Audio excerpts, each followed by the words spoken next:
great day, friends. If you're hearing this today, you sure must be thankful for something. The gift of life, which actually can't be bought, but freely given by our Lord Jesus. So for that, let's say a short prayer. Lord Jesus, thank you for the opportunity of hearing your word again. We pray not to be just the hearer of your word, but also the doer. Thank you, Jesus.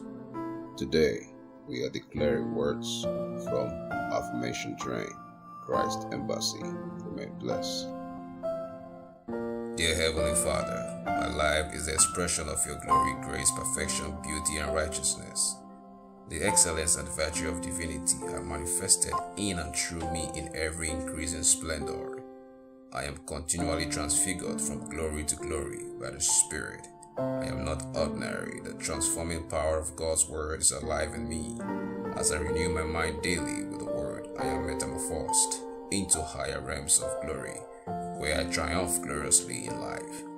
I am in synchronization with the Father, and His divine power is at work in me to accomplish every task that He had planned for me. I recognize the working of God's Spirit in me and thus declare that I can do all things through Christ who strengthens me. He is my ability, therefore I make progress by the power of the Spirit. I am alive unto God, for He has imparted the divine life into my spirit. The excellence and virtue of divinity in me destroys, paralyzes, and renders ineffective the works of the devil and his attempts in my life, family, finance, and business. Thank you, Father, for making me the dispenser of your glory, wisdom, grace, and excellence. I reign by grace today to righteousness, because the law of the Spirit of life in Christ Jesus has made me free from the law of sin and death and its debilitating influence in Jesus' name.